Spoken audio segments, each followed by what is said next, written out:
क्षत्रिय वंश की प्रमुख रूप से चार शाखाएं सूर्य वंश, चंद्र वंश, ऋषि वंश और अग्नि वंश।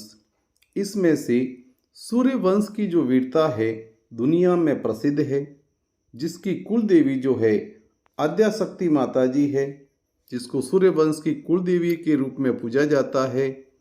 इसकी प्रमुख 10 शाखाओं के विषय में अपन बात करेंगे। हालांकि पूरी सावधानी के साथ में ये जानकारियाँ जुटाई गई हैं, फिर भी अगर आपके पास में कोई विशेष जानकारी है या आपको त्रुटि नज़र आती है तो कमेंट्स बॉक्स में कमेंट्स करके अवगत करावें। सूर्यवंश की प्रमुख शाखाओं में एक शाखा है राठौड़ शाखा। राठौड़ शाखा की उत्पत्ति के विषय में ये बताया जाता है कि युवाश्व का पुत्र मानधाता और उससे राष्ट्रकूट की स्थापना हुई और वहीं से जाकर के राठौड़ शाखा आगे बढ़ी। राठौड़ शाखा के विषय में कुल 13.5 शाखाएं बताई जाती हैं। राठौड़ अपने आप में बहुत बड़ा वंश होने की वजह से ये भी 4 वर्गों में बटा हुआ है और अलग अलग वर्ग की अपनी अलग अलग कुल देवियाँ हैं।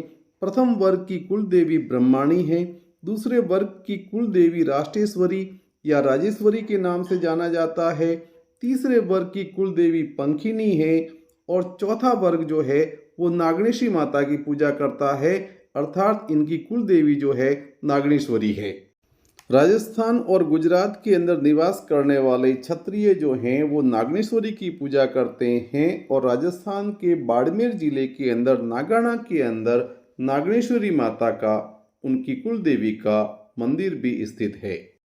गोहिल या सिसोदिया वंश की कुल देवी जो है बाणेश्वरी माता जी को माना जाता है। इसके विषय में बताया जाता है कि त्रेता युग के अंदर प्रयाग के अंदर एक पारद भूमि नामक राजा हुआ करता था। उनके कोई पुत्र नहीं होने के कारण उन्होंने गौमत ऋषि को अपना संपूर्ण राज्य जो है दान में दे दिया। ऋषि राजा पर प्रसन्न हो गए और उन्होंने राजा के वंश को आगे बढ़ाने के लिए गंगा नदी के तट पर पुत्रेष्टि यज्ञ करवाया, जिसके परिणाम स्वरूप राजा को पुत्र प्राप्त हुआ, जिसका नाम गंगा जलिया रखा गया और कहते हैं कि यही गंगा जलिया आगे जाकर के अपवंश होते हुए गोइला और गोहिल के अंदर परिवर्तित हुआ। गहलोत शाखा का संबंध सिसोदियाओं से ही है। इनकी कुल देवी बाणेश्वर माता ही है। कहा जाता है कि शिलादित्य नामक राजा जो कभी वल्लभीपुर के अंदर शासन किया करता था, शत्रुओं के आक्रमण के अंदर धोखे से राजा की मृत्यु हो गई। सभी रानियों ने राजा के पीछे सती हो गई, लेकिन उनमें से एक रानी अपने पियर में थी। जैसे ही खबर मिली तो वह विसनगर आते ही वहां रहने वाले ब्राह्मणों ने रानी को प्रसव काल होने के कारण वहां रोक लिया और पहाड़ी की गुफा में उन्होंने एक पुत्र को जन्म दिया, जिसका नाम केशवादित्य यानी कि गुफा में जन्म होने के कारण उन्हें गहलोत नाम से पुकारा गया। सूर्यवंशी देवल क्षत्रियों की कुल देवी चामुंडा माता जी है।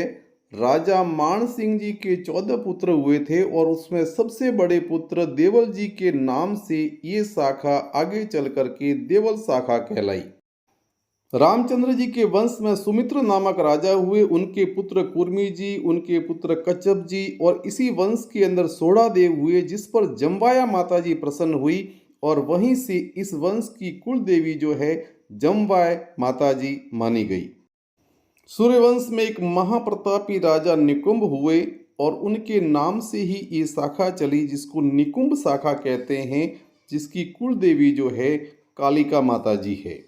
सूर्यवंश की इस शाखा के राजा दुर्ग बहू ने गुजरात में दिशा ग्रहण करने के कारण अर्थात गुजरात की तरफ अपना रुख करने के कारण ये शाखा जो है दक्षिण शाखा के नाम से जानी गई और इसकी कुल देवी जो है दुर्गा या दादी के नाम से जाना जाता है। राजा निकुंभ के वंशजों के कटहर प्रदेश में रहने के कारण वहां रहने वाले कटहरिया सूर्यवंशी राजपूत कहलाए। इनकी कुल देवी कालिका माता है। भगवान श्री राम के पुत्र लव के वंशज इसी के परिवार से आते हैं। ये बिहार में निवास करते हैं। इस वंश की कुल देवी जो है मैया आशावारी है। रामचंद्र जी के भाई भरत के पुत्र पुष्कल को पुष्प कलावती राज्य मिला था। जहां इस परिवार में एक रैकवार नामक राजा हुआ जिसने जम्मू के निकट रैकागढ़ बसाया था। इस कुल की विशेषता है कि ये लोग नीम का दातुन नहीं करते हैं।